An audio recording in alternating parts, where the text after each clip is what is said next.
Shalom, bien-aimés dans le Seigneur, nous vous saluons dans le nom précieux et glorieux de notre Seigneur Jésus. Nous sommes mercredi 20h, c'est l'heure où nous nous retrouvons pour pouvoir réellement partager la parole du Seigneur. Nous sommes dans la joie de pouvoir réellement nous retrouver et nous vous saluons, vous qui nous suivez, dans le nom précieux et glorieux de notre Seigneur Jésus. C'est votre serviteur, le pasteur Philippe Mukenge. C'est votre émission que la Bible parle, une émission qui vous est présentée tous les mercredis et une émission qui répond aux questions qui sont les nôtres, aux questions que vous vous posez, aux questions que nous voudrions avoir la lumière. Voilà pourquoi nous venons et nous nous disposons pour pouvoir réellement répondre à ces questions avec la grâce du Seigneur. Que le Créateur du ciel et de la terre, de l'univers visible et invisible, qu'il vous bénisse, qu'il vous soit favorable, qu'il puisse réellement vous accorder tout ce dont vous avez besoin dans le nom puissant et glorieux de notre Seigneur. Nous saluons le bien-aimé Moudjir, Jean-Marie, Jean Gongo, la bien-aimée Nadine, le bien-aimé héritier, que le Seigneur vous soit favorable. Nous bénissons réellement la sœur Cathy, la sœur Bia, la sœur Sylvie, le bien-aimé Gabin. Nous saluons tous les frères et toutes les sœurs, la sœur Daphné, que le Seigneur vous soit très très favorable. Que le Seigneur vous bénisse et que le Seigneur vous accorde réellement les solutions aux problèmes qui sont les vôtres. Tel que nous cherchons à connaître la parole, que le Seigneur apporte aussi la lumière dans votre situation, que le Seigneur puisse réellement vous secourir, que Dieu puisse réellement vous accorder la victoire dans tout ce qui est réellement comme situation, comme difficulté, afin que votre joie soit parfaite. Nous sommes dans la joie de pouvoir réellement nous retrouver. C'est votre émission que la Bible parle, une émission qui répond aux questions, comme on le dit, une émission dans laquelle nous répondons à vos questions. Nous avons intitulé « À la loi et au témoignage ». Ils avaient tout en commun, tout ceci parce que ce sont des questions qui nous ont été posées par la sœur Diane au Gabon. Et aussi, il y a une question de la sœur Fataki. On va voir si réellement le Seigneur nous fait grâce de pouvoir répondre à cette question. Donc, elle voudrait savoir réellement que veut dire à la loi et au témoignage. Et voilà, elle a posé aussi la question de savoir pourquoi aujourd'hui, dans les assemblées des saints, on n'a pas tout en commun. Et pourtant, la Bible démontre que ils avaient tout en commun. Donc voilà,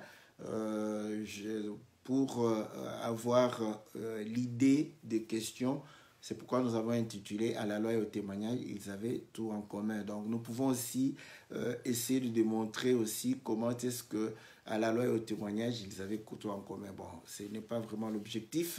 Donc l'objectif, c'est de pouvoir répondre à ces deux questions-là et éventuellement répondre à une troisième question qu'elle a posée. Donc, nous saluons la sœur Diane au Gabon et la sœur Fataki qui nous ont envoyé leurs questions. Et nous disons que voilà, envoyez-nous vos questions. Rappelez-nous si vous les avez déjà envoyées.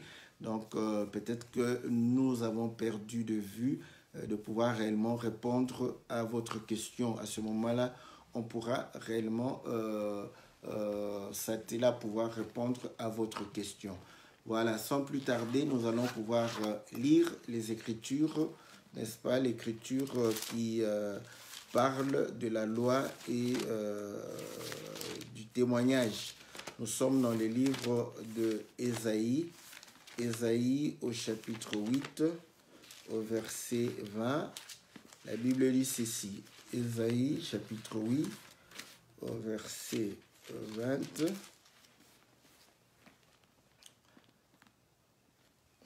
Bon, je vais commencer au verset 19. Au verset 19, Si l'on vous dit consultez ceux qui évoquent les morts et ceux qui prédisent l'avenir, qui chuchotent et marmonnent, un peuple ne consultera-t-il pas son Dieu et s'adressera-t-il aux morts en faveur des vivants? À la loi et au témoignage, si l'on ne parle pas ainsi, c'est qu'il n'y aura point d'horreur pour le peuple. Donc voilà comment est-ce que l'écriture, la parole a été prononcée. Donc Ésaïe est en train de pouvoir réellement exhorter ou reprocher aussi le peuple pour dire que lorsqu'on vous demande d'aller consulter les morts, d'aller évoquer les morts afin qu'ils vous prédisent l'avenir, est-ce qu'un peuple ne va-t-il pas consulter son Dieu? Voilà, donc il faudrait aller consulter Dieu. Et là, il dit à la loi et au témoignage, si l'on ne parle pas ainsi, il n'y aura point d'horreur pour le peuple. Donc, nous comprenons que le peuple est dans la confusion. Le peuple ne sait pas qu'est-ce qu'il faudrait faire et il a besoin, n'est-ce pas, de la lumière. Il a besoin de pouvoir comprendre et saisir afin de pouvoir résoudre sa situation.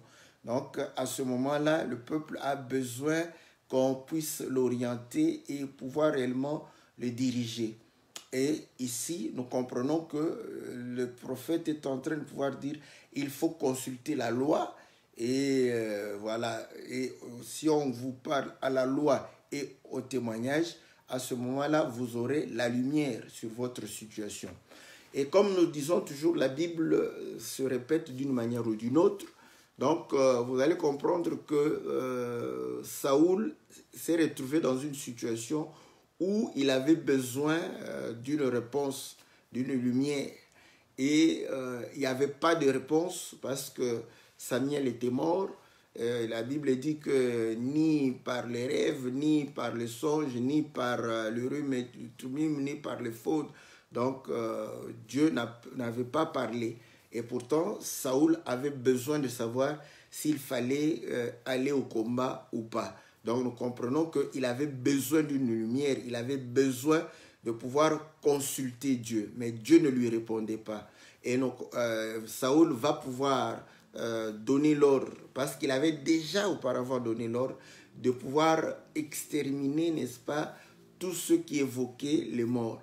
Et vous connaissez l'histoire, nous en avons parlé, Saoul qui invoque, qui va demander à une magicienne qui va évoquer l'esprit de Samuel. Donc Samuel va revenir, on en avait parlé, donc ce n'est pas l'objet. Donc comme nous disons, nous vous recommandons de pouvoir réellement vous abonner à notre compte YouTube, parce que là, vous pouvez faire des recherches assez facilement.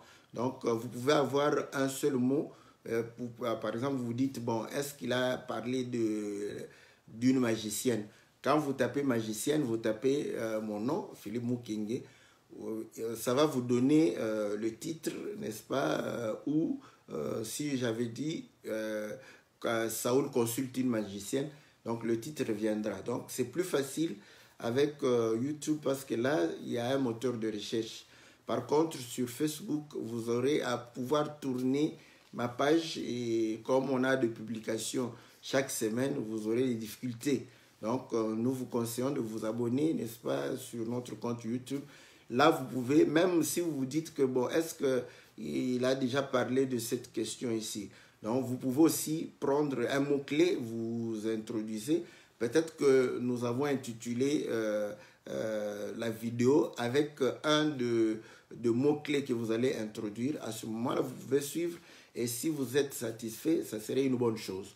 Donc, vous allez comprendre que on avait parlé de cela, mais je prends cet exemple pour que vous puissiez comprendre que Saoul avait besoin de savoir s'il faut aller combattre ou pas. Donc, il ne savait pas. Il était dans le flou, il était dans la confusion, dans les ténèbres. Il était sans orientation. Donc, il avait besoin de consulter. Et comme l'Éternel ne parlait ni par le prophète, ni par le Urim et le Thummim, ni par les fautes, donc l'Éternel n'a pas parlé, il est allé consulter, n'est-ce pas, une magicienne qui évoquait les morts. Donc nous sommes dans cette situation où le prophète dit, est-ce qu'un peuple consultera-t-il les morts? Donc va-t-il évoquer les morts pour qu'on puisse lui prédire l'avenir? Donc, comme vous le savez, l'avenir, n'est-ce pas, on ne connaît pas l'avenir. Donc, mais du moins, comme le Seigneur nous dit que demain lui appartient, nous croyons au lendemain meilleur. La Bible dit que l'Éternel a des projets de bonheur et non de malheur. Donc, voilà pourquoi, quoique je ne sais pas ce qui va m'arriver demain, mais du moins, je crois fermement que Dieu a préparé des projets de bonheur pour moi. Voilà pourquoi vous allez comprendre que lorsque vous avez envie de pouvoir savoir ce qui va vous arriver demain, vous allez chercher à pouvoir consulter les prophètes. Vous voyez, qu'est-ce que Dieu a dit, qu'est-ce que Dieu a dit. Donc, vous avez besoin de pouvoir, et ainsi les gens vont consulter les marabouts, vont consulter les magiciens, ils vont pouvoir aller dans les sciences occultes, tout ça, pour pouvoir savoir l'avenir. Mais nous sommes certifiés que nous avons des lendemains meilleurs parce que nous avons remis nos lendemains entre les mains du Seigneur. Et le Seigneur a des projets de bonheur pour nous et non de malheur. Voilà, cela nous rassure.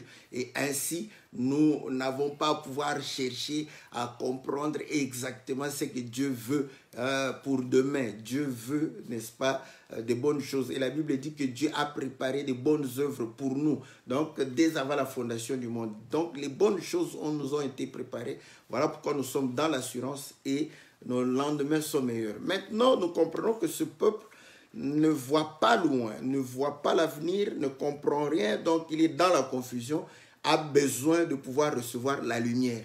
Et le Seigneur va pouvoir lui dire, à la loi et au témoignage, si l'on ne parle pas ainsi, il n'y aura pas d'aurore. L'aurore, c'est le lever du soleil. C'est quand le soleil s'élève, nous avons l'aurore. Donc, vous allez voir cette lumière-là qui s'élève, n'est-ce pas, pour pouvoir éclairer, n'est-ce pas, le peuple. Écoutez, maintenant, nous prenons une écriture, je crois, dans le livre de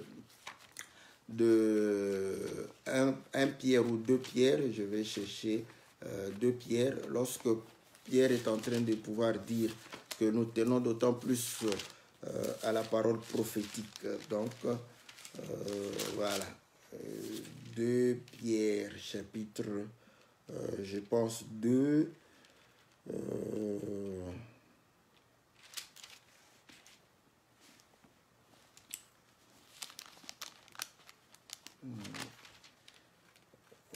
voilà, donc, ce n'est pas, voilà, nous sommes dans 2 Pierre chapitre 2, verset, ah non, ce n'est pas ça, je crois. Attendez, je connais l'écriture, je vais simplement la lire. Donc, si ce n'est pas dans 2, ah voilà. Donc, c'est 2 Pierre chapitre 1, voilà. Je commence au verset 16. Ce n'est pas en effet en suivant des fables habilement conçues que nous vous avons fait connaître la puissance et l'avènement de notre Seigneur Jésus-Christ, mais parce que nous avons vu sa majesté de nos propres yeux, car il a reçu honneur et gloire de Dieu le Père, car la gloire pleine de majesté lui fit entendre cette voix. Celui-ci est mon fils bien-aimé, objet de mon affection. Nous avons entendu cette voix venant du ciel lorsque nous étions avec lui sur la sainte montagne, et nous tenons pour d'autant plus certaine la parole prophétique à laquelle vous faites bien de prêter attention, comme à une lampe qui brille dans un lieu obscur, jusqu'à ce que le jour commence à poindre et que l'étoile du matin s'élève dans vos cœurs. Donc, vous voyez, ici, Pierre est en train de pouvoir démontrer que ce n'est pas par des fables habilement conçues qu'on a annoncé, on a manifesté la puissance et l'avènement du Seigneur.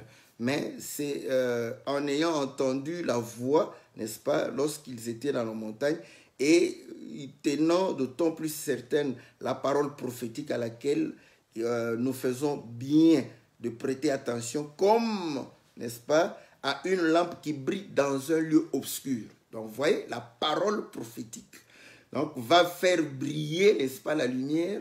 C'est une lampe qui va faire briller la lumière dans un lieu obscur jusqu'à ce que le jour commence à poindre, l'aurore puisse réellement se manifester et que l'étoile du matin se lève dans vos cœurs. Donc, vous voyez, si à la loi et au témoignage, si l'on ne parle pas ainsi, il n'y aura point d'aurore. Donc, nous comprenons que pour qu'il y ait la lumière dans nos cœurs, pour qu'il y ait le soleil qui s'élève dans nos cœurs, il faudrait qu'on puisse parler à la loi et au témoignage. Maintenant, vous allez comprendre que il dit que nous tenons d'autant plus cette parole prophétique, la parole prophétique comme à une lampe. Écoutez, donc c'est une parole prophétique. Or, la prophétie, c'est le fait de pouvoir amener quelque chose qui était caché, n'est-ce pas, et de pouvoir révéler cela. Et nous avons toujours dit que les prophètes ont amené les choses qui étaient cachées pour pouvoir le révéler. Mais écoutez, quelque chose qu'on a caché, n'est-ce pas, lorsqu'on l'amène, c'est déjà une révélation. Mais si la chose est amenée et cette chose est encore scellée ou cette chose est emballée, donc vous allez comprendre qu'il n'y a pas, n'est-ce pas, de lumière. Donc, ça reste un mystère. Et ainsi, vous allez comprendre que la Bible dit qu'à la loi et au témoignage. Or, écoutez, la loi, n'est-ce pas, a été donnée et lorsque nous allons consulter, nous comprenons que le Seigneur va écrire, n'est-ce pas, sur deux tables de pierre. Or, l'écriture renferme, n'est-ce pas, la pensée du Seigneur. Voilà pourquoi lorsque le Seigneur parlait, parfois il disait « scelle », n'est-ce pas, ces paroles. Donc, l'écriture a aussi le rôle de pouvoir sceller, donc de pouvoir réellement conserver, parce que sceller veut dire aussi conserver, cacher. Donc, nous comprenons que lorsque le Seigneur va écrire, il va donner la loi. Donc, la loi, n'est-ce pas, nous prenons ça comme les Écritures. Bon, je vais donner une écriture pour témoigner, n'est-ce pas, que la loi, n'est-ce pas, peuvent être considérées comme étant les Écritures. Nous sommes dans le livre de Jean chapitre 1. Jean chapitre 1. Voilà. Au verset 45, Philippe trouva Nathanaël et lui dit, « Nous avons trouvé celui dont il est parlé dans la loi de Moïse et dans les prophètes. » Voilà. Donc,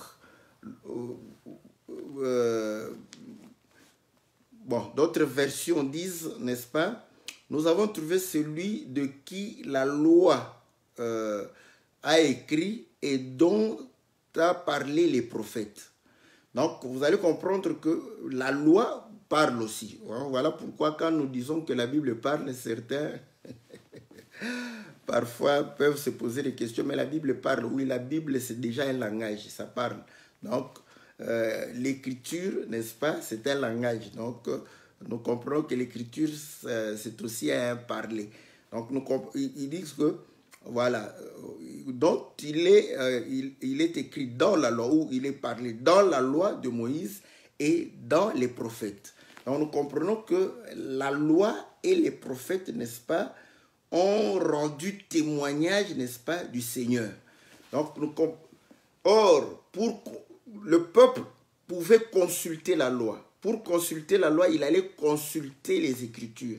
Donc, il y a plusieurs exemples comme ça. Vous allez voir que le roi qui avait réparé, n'est-ce pas, le temple, c'est parce qu'il lisait, n'est-ce pas, lorsque on lui a lu la loi, il a compris que non, ils avaient profané le temple, ils vont pouvoir entamer la réparation du temple pour pouvoir réellement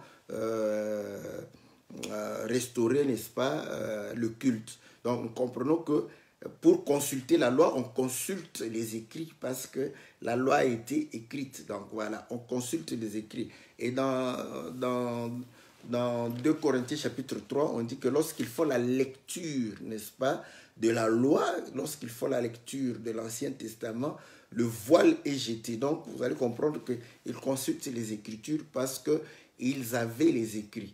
Maintenant, comme nous sommes en train de pouvoir dire comment consulter Dieu, parce que c'est ce que Ésaïe est en train de pouvoir reprocher, il consultait Dieu par le prophète. Voilà. Maintenant, quand Ésaïe reproche, il dit que vous allez consulter les morts. Or, écoutez, ceux qui consultaient les morts évoquaient les esprits. Voilà. Je prends ça parce qu'il ne faut pas toujours avoir une pensée négative. Quand nous prenons quelque chose de mauvais comme ça, lorsque nous voulons le ramener dans le Seigneur, nous le passons, n'est-ce pas, au filtrage. Donc, on va le rendre pur et puis le redonner au Seigneur parce que c'est ce que l'autre a volé. Donc, le peuple pouvait aller, n'est-ce pas, consulter ceux qui évoquaient les morts pour connaître l'avenir ou consulter le prophète de Dieu afin qu'il leur révèle l'avenir. Et Ésaïe est en train de leur dire qu'il faut consulter Dieu. Mais comment consulter Dieu? C'est par le prophète. Et le prophète va aller devant la face du Seigneur et pouvoir réellement présenter le problème du peuple et revenir vers le peuple pour dire « Ainsi dit l'Éternel ». Donc, il a été témoin de ce que l'Éternel a dit et il va rendre témoignage de cela. Donc, nous comprenons qu'à la loi et au témoignage, c'était la loi telle que Moïse a donnée, ils avaient les préceptes et tout. Donc, ils pouvaient consulter cela pour savoir ce que Dieu a dit ou au témoignage, consulter le prophète afin de savoir ce que Dieu dit. Or, écoutez, Dieu ne pouvait pas contredire sa parole. Donc, ce que Dieu allait dire par le prophète était ce qui était confirmé par la loi. Voilà pourquoi, lorsque le prophète se présentait, il annonçait ce que Dieu avait dit. Généralement, ils avaient l'Urim et le Thummim pour vérifier où ils pouvaient comparer la prophétie par rapport à ce qui a été dit par Moïse, par la loi, pour pouvoir savoir si cette prophétie vient de Dieu. Donc nous comprenons que les prophètes rendaient témoignage, n'est-ce pas, de ce que l'Éternel... Mais en consultant Dieu, le Seigneur dit que Dieu est esprit. Voilà. Donc quelque part, on veut connaître la pensée, n'est-ce pas, ce qui est la pensée, parce qu'il y avait déjà la loi qu'il pouvait consulter, mais lorsque le prophète vient, il vient apporter la pensée de Dieu par rapport à ce qui est écrit. Je prends encore un autre exemple. Lorsque Jérémie était en train de prophétiser pour dire qu'il fallait qu'il puisse aller en captivité, ils vont pouvoir demander à Jérémie s'il pouvait rentrer, aller en Égypte.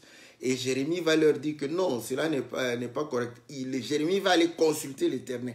L'Éternel va confirmer, vous voyez. Donc, ils avaient les Écritures, mais ils demandaient la pensée de Dieu. Donc, là, nous comprenons qu'à la loi et au témoin, dans le contexte, parce que parfois, les gens, au moment où ils parlaient, ce n'était pas les témoignages, n'est-ce pas, les enseignements des apôtres. C'était le témoignage des prophètes. Parce que lorsque Ésaïe le dit, c'est la loi et le témoignage des prophètes, parce que les prophètes étaient des témoins. Voilà. Dans Jean chapitre 1, la Bible dit ceci, au verset 4, « En elle était la vie, et la vie était la lumière des hommes. La lumière brille dans les ténèbres, et les ténèbres ne l'ont pas accueillie. Il y eut un homme envoyé par Dieu du nom de Jean. Il vint comme témoin pour rendre témoignage à la lumière, afin que tous croient par lui. » Or, Jean était prophète, vous voyez. Donc, il était témoin pour pouvoir témoigner, n'est-ce pas, de la lumière, afin que les gens puissent croire à cette lumière. Donc, nous comprenons que les prophètes étaient des témoins, n'est-ce pas? Voilà pourquoi ils témoignaient ce qu'ils avaient vu, ce qu'ils avaient entendu. Voilà. Donc le Seigneur dit que nous disons ce que nous avons vu et ce que nous avons entendu. Et les prophètes voyaient par des visions plusieurs fois. Le Seigneur amène le prophète pour lui montrer une vision. Après il dit va vers ce peuple-là. Donc quand il va arriver, il va dire ce qu'il a vu parce que c'est un témoin. Il rend témoignage de ce qu'il a vu et de ce qu'il a entendu. Vous voyez, pour apporter à ce peuple qui avait la loi, n'est-ce pas, la lumière, parce que ce peuple qui avait la loi était dans la confusion et avait besoin de la lumière pour pouvoir réellement être orienté, pour pouvoir être éclairé dans une situation. Voilà le contexte dans lequel, n'est-ce pas, cela se faisait. Or, le Seigneur, n'est-ce pas, démontre que, comme nous l'avions aussi lu, que la loi et les prophètes rendent témoignage de lui, parlent de lui. Voilà. Lui qui est la lumière. Je suis la lumière du monde. Voilà. Là, vous allez comprendre que pour que lui, la lumière du monde, soit manifestée, il faudrait que ça soit à la loi et au témoignage. Voilà. Donc déjà, au temps, n'est-ce pas, de prophètes, il fallait à la loi et au témoignage.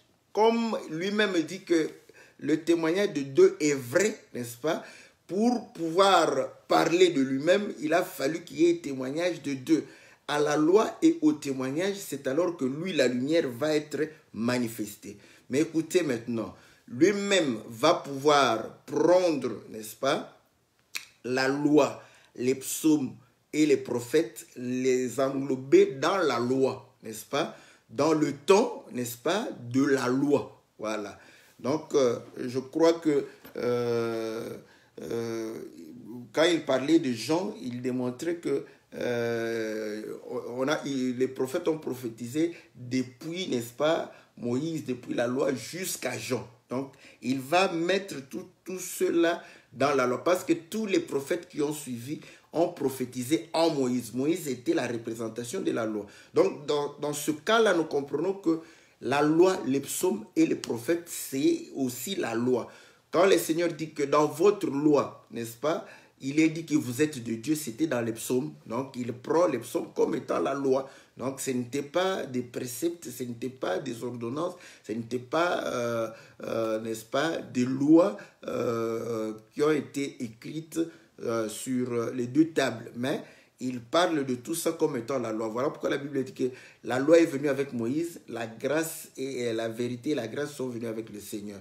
Donc, nous comprenons par là que tout ce temps-là, avant le Seigneur, n'est-ce pas, c'est le temps de la loi, n'est-ce pas? C'est le temps où les Écritures démontrent que c'est le temps de la... Et la Bible dit que le Seigneur Jésus est né sous la loi. Donc les prophètes qui ont prophétisé sont nés sous la loi. C'était le temps de la loi. Tout ça, c'est la loi. Maintenant, nous allons comprendre que pour que la lumière puisse briller dans nos cœurs, tel qu'il est le même, de la manière dont il a fait avec le peuple, pour que le peuple ait la lumière dans une situation, il fallait qu'il consulte Dieu. Dieu est esprit afin d'avoir la pensée de Dieu par rapport à une situation. Et pourtant, tout cela a été mis par écrit aussi. Donc, afin d'avoir la lumière, il a fallu que le prophète vienne rendre témoignage pour pouvoir réellement certifier ce qui est aussi écrit dans la loi. Donc, maintenant, nous comprenons que les apôtres, n'est-ce pas, sont des témoins. Lui-même, dans Actes chapitre 2, chaque Acte chapitre 1, je crois, il dit que vous êtes mes témoins, vous soyez mes témoins, n'est-ce pas, de Jérusalem, en Judée, et puis en Samarie, jusqu'aux extrémités de la terre. Donc, nous comprenons que les apôtres étaient les témoins. Et 1 Jean chapitre 1 démontre que les apôtres disent que ce que nous avons entendu, ce que nous avons vu, nous l'avons palpé, nous l'avons contemplé, nous vous annonçons cela, nous rendons témoignage de cela. Donc, ils rendent témoignage de ce qui a été au commencement. Au commencement était la parole était avec Dieu, la parole était Dieu. Donc, ils sont des témoins, ils rendent témoignage. Maintenant, vous allez comprendre que pour que nous puissions recevoir la lumière, il faudrait, parce que le temps de la loi, tout ce temps-là, c'est un temps où, n'est-ce pas, il n'y a pas de ténèbres, parce que le Seigneur, comme étant le soleil, n'est-ce pas, va venir pour pouvoir éclairer. Voilà pourquoi nous disons à la loi, n'est-ce pas, Et au témoignage, maintenant nous prenons ce témoignage comme étant l'enseignement des apôtres. Vous voyez, parce qu'ils ont rendu témoignage. Et voilà pourquoi, au temps des apôtres, ils prenaient, n'est-ce pas, la loi, les psaumes et les prophètes, ils enseignaient Jésus à partir de la loi des psaumes et des prophètes. Il n'y avait pas Matthieu, il n'y avait pas Marc, Luc, Jean, et Actes des apôtres, Épîtres des apôtres aux Romains, Galates, Éphésiens, Colossiens, Philippiens. Il n'y avait rien du tout. Donc, ils lisaient, n'est-ce pas, la loi, les psaumes et les prophètes pour rendre témoignage du Seigneur Jésus. Vous voyez? Donc, à ce moment-là, vous allez comprendre que, comme nous l'avions dit, la loi, n'est-ce pas, ce sont les Écritures, et ils rendaient témoignage. Et la Bible dit, nous revenons dans 1 Pierre chapitre 1, parce qu'il dit que, voilà, on tient d'autant plus à la parole prophétique jusqu'à ce que le soleil puisse s'élever. C'est 2 Pierre plutôt, 2 Pierre chapitre 1, je reviens là-bas, au verset 20. Avant tout, voilà, avant tout, sachez qu'aucune prophétie de l'Écriture ne peut être l'objet d'une interprétation particulière. Je reviens là-bas. Et nous tenons pour l'autant, au verset 19, d'autant plus certaine la parole prophétique à laquelle vous faites bien de prêter attention, comme à une lampe qui brille dans un lieu obscur, jusqu'à ce que le jour commence à poindre et que l'étoile du matin s'élève dans vos cœurs. Avant tout, voilà, donc avant tout, sachez qu'aucune prophétie de l'Écriture ne peut être l'objet d'une interprétation particulière, car c'est nullement par une volonté humaine qu'une prophétie a jamais été présentée. Mais c'est poussé par le Saint-Esprit que les hommes ont parlé de la part de Dieu. D'où, pour que nous ayons la lumière, il faudrait que nous ayons la pensée parce que c'était poussé par l'Esprit. Voilà. Donc, maintenant, il dit que... Maintenant, le problème, c'est qu'il ne faudrait pas faire une interprétation particulière. Donc, il faut consulter, non pas... les morts, parce qu'ils allaient consulter les morts. Écoutez, le Seigneur dit ceci. Il y avait un de ses disciples qui lui disait, oh, laisse-moi aller enterrer mon père. Le Seigneur lui dit, non, non, non, non, laissez les morts enterrer leurs morts. Donc nous comprenons que le père qui était mort était enterré par des morts. Maintenant, ces morts-là, il ne faut pas aller les consulter. Est-ce qu'un peuple ira-t-il consulter les morts?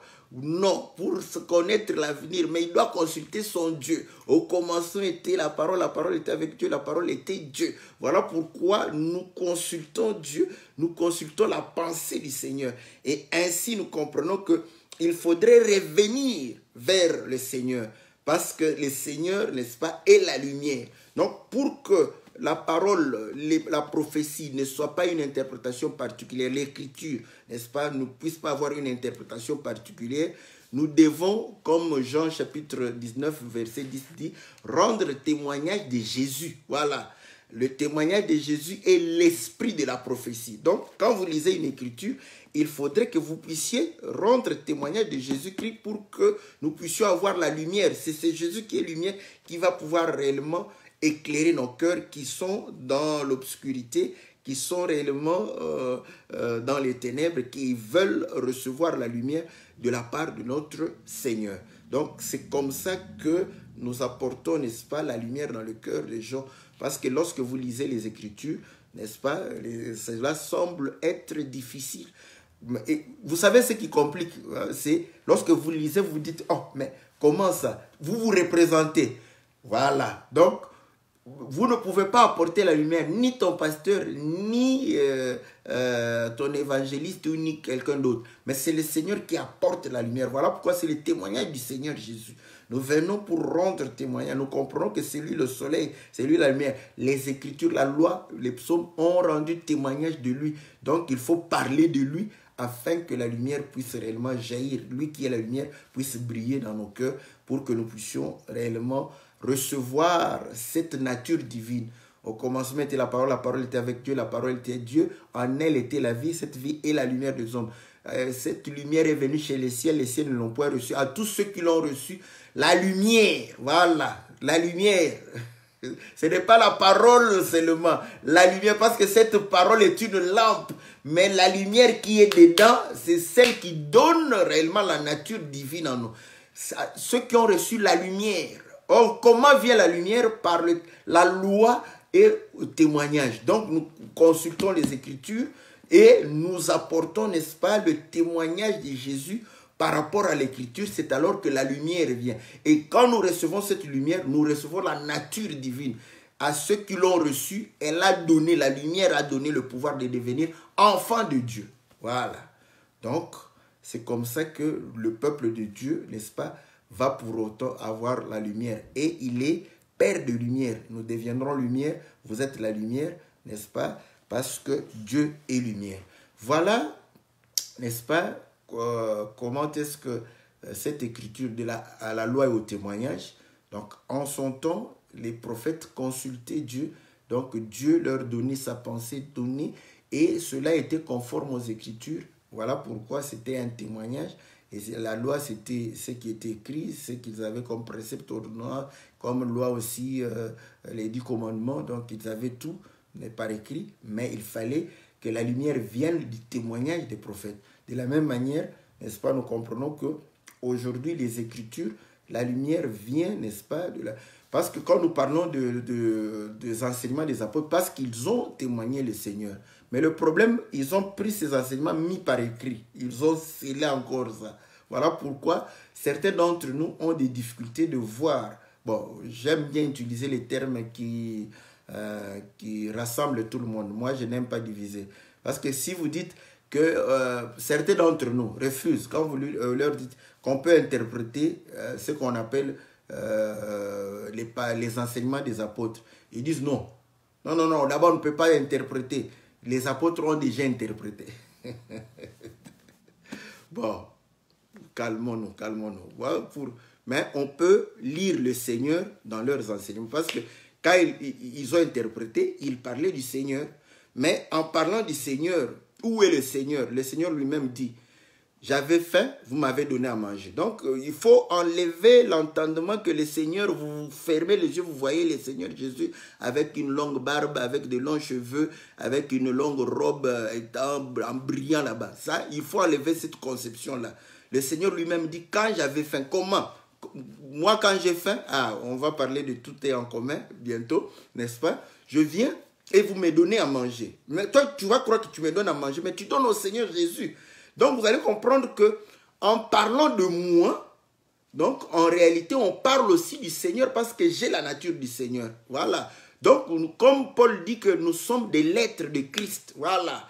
Donc, étant des lettres de Christ, on va lire Christ en nous. Donc, lorsque nous lisons Timothée, nous lisons Tite, nous lisons les sœurs, nous lisons tout ça, nous lisons Christ en eux. Voilà.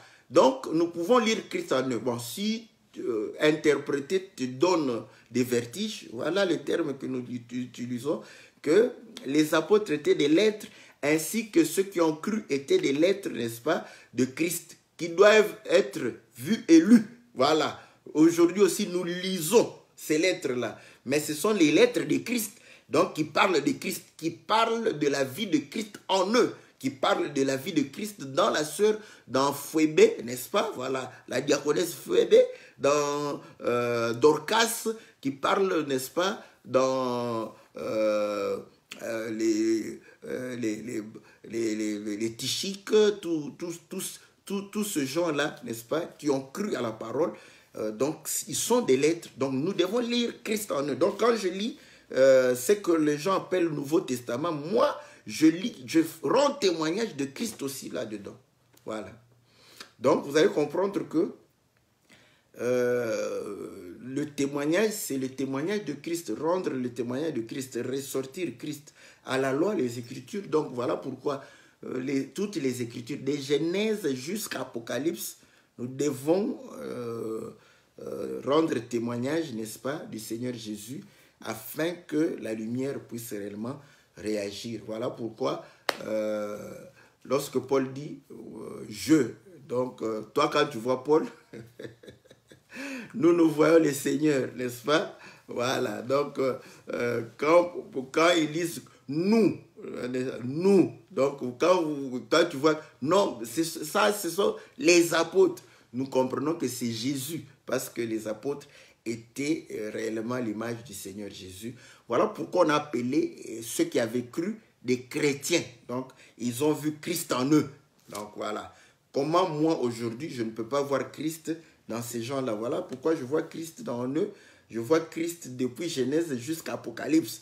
Donc, ainsi, lorsque vous rendez ce témoignage-là, il y a la lumière et nous devons recevoir cette lumière, être comme le Seigneur, imiter le Seigneur, s'identifier au Seigneur et vivre comme le Seigneur. Voilà l'objectif, n'est-ce pas? Parce que quand on est dans la lumière, le Seigneur dit que on ne peut pas broncher, on ne sera pas dans les ténèbres, on ne va pas faire les œuvres des ténèbres. Quand vous êtes dans les ténèbres, je vous dis, les ténèbres poussent les gens à pouvoir mal agir. Donc, les voleurs profitent pour voler, les impudiques pour commettre l'impudicité. Mais quand vous êtes éclairés, toutes ces choses, n'est-ce pas, tombent parce que c'est la lumière et vous devez avoir la nature de Christ. Voilà, donc, ce que nous pouvions dire par rapport à la loi et au témoignage, n'est-ce pas? Maintenant, la question est pourquoi aujourd'hui, dans nos églises, tout n'est pas en commun. Lisons l'Écriture. Donc, nous sommes dans le livre de Actes, Actes chapitre 4. Actes chapitre 4, au verset 32. La multitude de ceux qui avaient cru n'était qu'un cœur et qu'une âme. Nul ne disait que ses biens lui appartenaient en propre, mais tout était en commun entre eux. Voilà. Donc vous allez comprendre que comment tout est devenu en commun. Parce que quand ils ont cru, il y avait une multitude, chacun d'eux se disait que ce que j'ai n'est pas pour moi seul. Voilà. Donc, c'était ça. Voilà pourquoi nous disons, c'est cette pensée-là. Cette pensée qui a fait qu'il puisse réellement avoir tout en commun. L'homme vient, il vient avec, j'illustre, il vient, il achète des pains, il vient, parce qu'ils étaient ensemble, il s'est dit que non, ce pain ici, ce n'est pas seulement pour moi. Alors, il invite les autres, venez, je donne un exemple, venez manger avec moi. Donc, ils viennent, ils mangent ensemble. Donc, c'est cette pensée-là. Donc, il faut commencer par là. Donc, par là. Maintenant, le problème, deuxième problème était encore, ils étaient tous en un lieu. Voilà. Donc, nous avons deux éléments. Ils avaient la première pensée que ce qu'ils avaient, parce qu'on dit, ce que chacun avait. Donc, il faut commencer que c'était le bien de tout un chacun. Mais, en eux, ils disaient que les biens que j'ai n'est pas propre à moi. Donc, c'est pour moi et mes frères. Voilà. Ça a commencé comme ça. Et ça fait qu'ils avaient réellement cette unité de cœur et cette unité d'âme. Voilà pourquoi Saphir et Anania vont pouvoir faire exception. Eux n'avaient pas cette pensée. Ouais. Ils étaient ensemble, mais ils n'avaient pas la pensée de pouvoir partager, n'est-ce pas, ce qu'ils avaient avec les autres. Donc, je peux juste lire pour que vous puissiez comprendre. On dit ceci.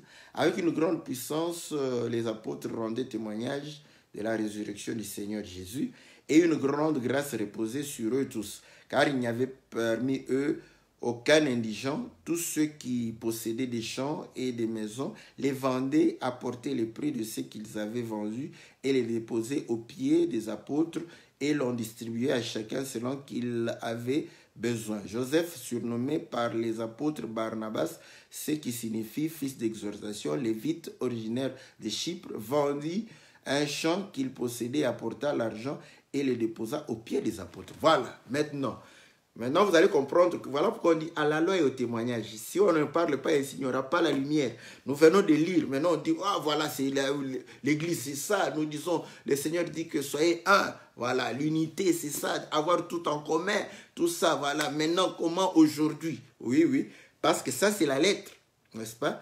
Nous disons que matériellement, ils étaient tous ensemble. C'est tout à fait normal qu'aucun ne prenait, n'est-ce pas, ses biens pour soi-même. Mais maintenant, vous allez comprendre que la pensée était que j'ai un champ, je dis que non, ce champ-là nous appartient tous. Voilà.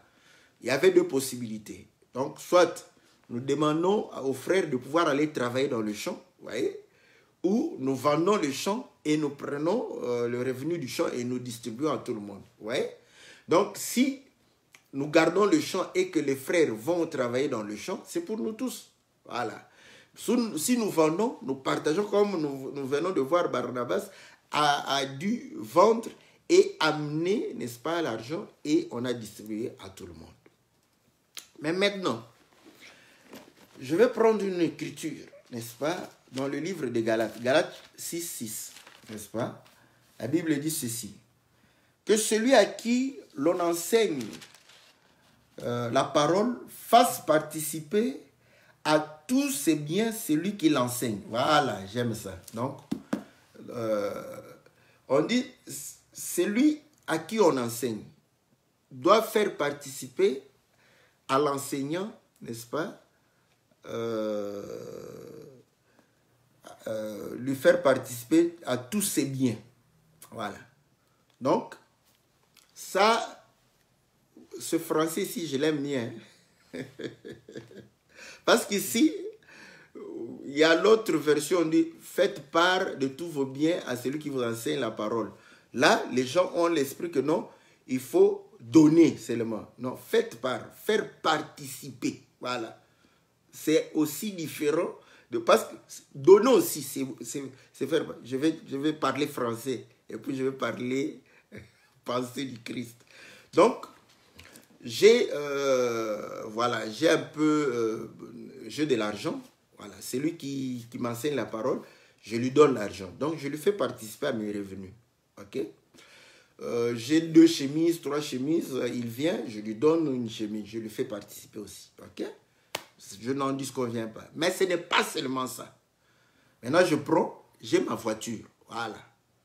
J'ai ma voiture, faire participer à l'enseignant ma voiture, ce n'est pas lui donner nécessairement ma voiture. Je peux lui donner ma voiture, donc lui donner pour que ça devienne sa voiture, ou lui permettre de pouvoir être transporté par ma voiture. Il va participer à ma voiture, à mon bien. Donc, vous voyez, donc à ce moment, si on le transporte avec ma voiture, il fait ses courses, il participe à mon bien. Mais après ces courses, la voiture reste la mienne. Voilà, j'aime ça. Vous voyez? Donc, c'est ce que l'Écriture dit aussi. L'Écriture ne dit pas seulement de donner, mais de faire participer. Donc, je prends encore un autre cas, n'est-ce pas? Il n'a pas d'ordinateur, je lui prête l'ordinateur, je dis, oh non, prends l'ordinateur, il fait le travail qu'il voulait, après il me remet. Il n'y a pas de gêne par rapport à ça. Je lui ai fait participer, voilà, à mon bien, qui est l'ordinateur. Donc, vous allez comprendre que voilà, il n'a pas où loger, n'est-ce pas? Donc, je lui donne une chambre. Donc, il participe au bien qui est ma maison. Donc, cela ne veut pas dire que faites part de tous vos biens à celui qui vous enseigne la parole. Ne veut pas dire que je dois lui donner ma maison, je dois lui donner ma voiture, lui donner mon ordinateur, lui donner les biens que j'ai nécessairement. Non. En donnant, il participe, tout comme en lui prêtant, il participe aussi. Voilà. Je suis venu ici pour comprendre que le bien peut rester le mien, mais je peux faire participer déjà un enseignant, n'est-ce pas? Or, comme moi j'aime toujours dire que ce qui est valable pour un enseignant l'est aussi pour le frère, n'est-ce pas? Donc, si on demande aux enseignants d'être des modèles, donc ne dites pas que le frère est exempt d'être modèle. Donc, le frère doit être modèle. Si on demande aux enseignants, n'est-ce pas, de pouvoir réellement s'attacher au Seigneur, le frère, la sœur aussi, est réellement obligé de pouvoir s'attacher au Seigneur de la même manière. Donc, si je fais participer, n'est-ce pas, à mes biens, l'enseignant, je dois aussi faire participer à mes biens, mes frères. Voilà. J'aime ça, vous voyez? Donc, à ce moment, vous allez comprendre que nous pouvons être chacun chez soi, Mais ce qui a fait qu'ils aient tout en commun, ce n'était pas en premier lieu le fait d'être ensemble. C'était la pensée, de pouvoir comprendre que les biens que j'ai n'est pas seulement pour moi. Voilà pourquoi j'ai toujours enseigné, je l'enseigne, je l'écris trop haut. Je remercie aussi la sœur Diane de pouvoir poser cette question pour comprendre que ce que moi j'ai, je comprends que ce n'est pas seulement pour moi. Voilà.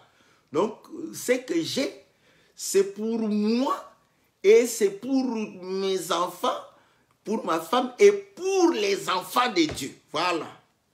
Donc, à ce moment-là, si tu es réellement un enfant de Dieu, si tu es réellement attaché à Christ, tu vas participer à tous mes biens. Voilà pourquoi ma maison, n'est-ce pas, est ouverte, n'est-ce pas, à tous ceux qui ont reçu le Seigneur. Voilà pourquoi la Bible nous demande l'hospitalité. Pour faire quoi? Pour faire participer à mes frères le bien que le Seigneur m'a donné. Ma voiture, n'est-ce pas, est disponible pour les frères et les sœurs. Donc voilà, donc quand un frère a un problème de transport, surtout pour aller à l'église, pour faire l'œuvre de Dieu, voilà, là vous allez comprendre que je vais lui faire participer à ce bien-là. Donc mon argent aussi, c'est pour réellement moi, ma famille et ma famille en Christ. Donc vous allez comprendre que, en fait, ce que j'ai, c'est pour le Seigneur et c'est pour mes bien-aimés. En fait, on a tout en commun. Voilà pourquoi ceux qui sont enseignés, n'est-ce pas? Quand moi j'arrive chez un frère qui est bien enseigné, je ne me sens pas étranger. Je sais que je suis chez moi. Quand j'ai faim, je lui dis que j'ai faim. Et si j'étais passé chez lui juste pour manger, je ne ferais pas de « Oh non, ouvre ta Bible ». Non, je viens. En tout cas, bien aimé, j'ai très faim. Je suis venu manger. Parce que je crois que c'est l'objet de ma visite. S'il y a à manger, je mange. Dès que je termine. Parce que je n'ai rien à pouvoir réellement avoir. Je lui dis, en tout cas, j'étais passé pour manger. Maintenant, en tout cas, je viendrai un autre jour. Si c'est pour causer et s'exhorter, un autre jour. Aujourd'hui, j'étais venu seulement pour moi. Parce que je me sens chez moi. Voilà. Je sens que ce qui lui appartient m'appartient. Voilà. Donc, c'est ça, avoir tout en commun. Pour avoir tout en commun, il faut que chacun de nous ait l'amour de Dieu en lui, envers son frère. Voilà pourquoi la Bible dit dans Jacques chapitre, je crois, 2, lorsqu'un frère manque de quoi manger et les vêtements, ouais, et qu'il vient chez toi, qu'est-ce que tu vas lui faire? Tu vas lui faire participer à tes biens. Donc, c'est pour lui, frère. C'est pourquoi, vous savez, quand j'étais païen, j'étais hésitant pour demander de l'aide. C'est normal parce que je demande de l'aide à un autre païen. Je me dis, j'ai ma dignité. Je me dis, oh là, voilà, c'est son bien. Mais depuis que j'ai cru, quand j'ai un besoin, je n'ai pas honte. Je n'ai pas honte d'être dans le besoin. Je n'ai pas honte d'être dans la disette. Si Dieu me met dans la disette et mon frère a de quoi manger, pourquoi j'aurais honte? J'irai chez lui. Si même toute ma famille, je vais prendre toute ma famille, on va là-bas, on va manger. Vous allez comprendre que si nous avons cet amour-là, vous allez comprendre que nous allons vivre le tout en commun. Donc, je ne peux pas avoir honte. Quand j'ai besoin, je demande. Le jour où j'aurai besoin d'argent, je vais vous demander. Je vais vous dire, mes frères, j'ai besoin d'argent. Mais écoutez, pour l'instant, moi en tout cas, ma chemise ici, si je peux la porter tous les jours, je peux la porter tous les jours. Tant que c'est propre, donc je peux porter cette chemise. Cela me suffit. D'ailleurs, j'ai été éduqué par les jésuites qui portaient un seul type de chemise et de pantalon tous les jours. On croyait qu'ils avaient ce seul vêtement-là. Et pourtant, ils en avaient plusieurs, mais même qualité, même type. Donc, tout ça, il manifeste aussi un peu l'humilité. Donc, si je peux avoir 10 chemises comme ça, vous allez croire que c'est une seule chemise. Qu'est-ce que ça fait? Je suis habillé. C'est ce qui me suffit. Vous voyez? Donc, voilà. Mais maintenant, vous allez comprendre, comme j'ai toujours dit, que vos besoins soient réellement les besoins du Seigneur. Le jour où vraiment j'aurai besoin pour pouvoir faire une œuvre du Seigneur, je vais venir ici, je vais vous demander l'argent. Je n'aurai pas honte parce que cet argent, c'est pour nous tous. Voilà. Je ne veux pas demander l'argent pour bouffer parce que je sais que peut-être vous n'en avez pas assez. Mais si c'est pour faire l'œuvre, je vais vous demander sans problème. Donc, votre argent, c'est mon argent. Mon argent, c'est votre argent. Nous avons tout en commun. Commençant par, n'est-ce pas, les sentiments qui sont en nous. Ayez les sentiments qui sont en Christ. Si chacun a les sentiments qui sont en Christ, nous avons tout en commun. Donc voilà, donc je n'ai pas à pouvoir, même si on n'est pas ensemble comme ça, ce n'est pas si grave. Le jour où je passe chez toi, comprends que je serai à l'aise. Voilà pourquoi nous, dans cet évangile, quand on se rencontre, même pour la première fois, c'est comme si on s'était rencontrés il y a des années. Donc je n'ai pas honte. Si j'ai très faim, je vais vraiment manger. Bon, comme maintenant on fait un peu de diète, bon, on essaie de manger un tout petit peu. Ce n'est pas parce qu'on a honte, non, c'est parce qu'on veut ne pas avoir trop de kilos. Mais si j'ai vraiment faim, je vais manger. D'ailleurs, vous savez, ça c'est... On n'est pas là pour dire, oh non, c'est la première fois, je vais manger, laisser un peu. Non, non, je vais manger tout, l'assiette, tout, vider tout. Et donc, c'est que tu me présentes, je peux tout vider, tout vider. Je n'ai pas honte parce que je suis chez mon frère, c'est chez moi. N'est-ce pas? Or, chez moi, j'aime bien l'ordre. Donc, je ne vais pas mettre le désordre chez mon frère. Donc, comprenez que si on a ces sentiments-là, cette question est résolue. Que le Seigneur vous soit très favorable. Que le Seigneur vous bénisse. Vous voyez, j'aime bien les sœurs. Quand je dis ça, oh, comment le pasteur aime les sœurs. Oui, je les aime. Vous voulez que je dise quoi? J'aime bien les sœurs. Parce qu'elles ont des questions pratiques. Elles ont des questions, n'est-ce pas, qui nous permettent de vivre ce que nous sommes en train de pouvoir enseigner, n'est-ce pas, avec peut-être de grandes connaissances. J'aime ça. Voilà pourquoi j'exhorte toujours mes sœurs que j'aime beaucoup à poser des questions. Posez vos questions. Peut-être vous vous dites que oh non, nos questions sont terre à terre. Oui, moi je suis l'autruche. J'aime bien, n'est-ce pas, courir sur la terre. Ceux qui aiment bien voler, vous savez que les prophètes volent, on leur laisse. Nous sommes les oiseaux de basse-cour.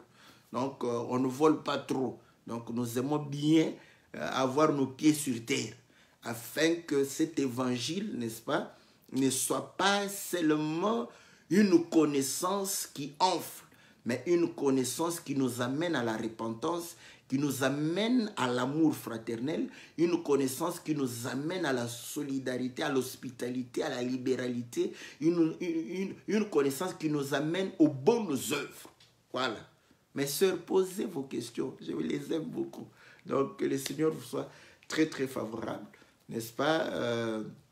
Elle a posé la question sur les dons ministériels.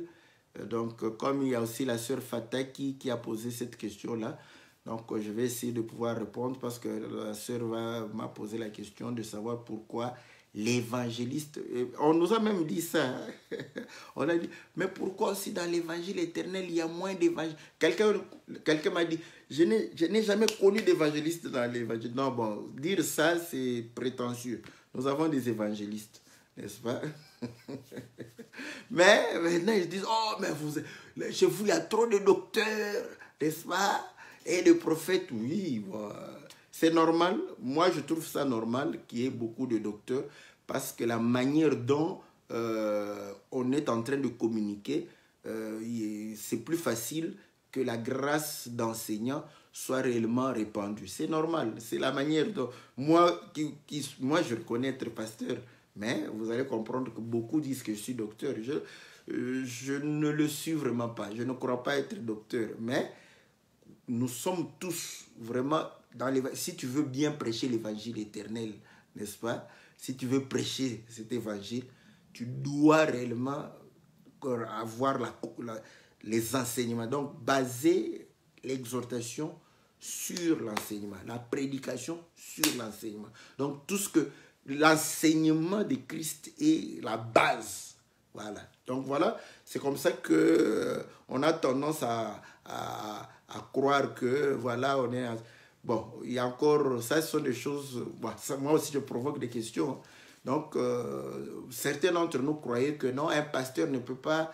ne peut pas fournir des enseignements. Ça, c'est faux, n'est-ce pas?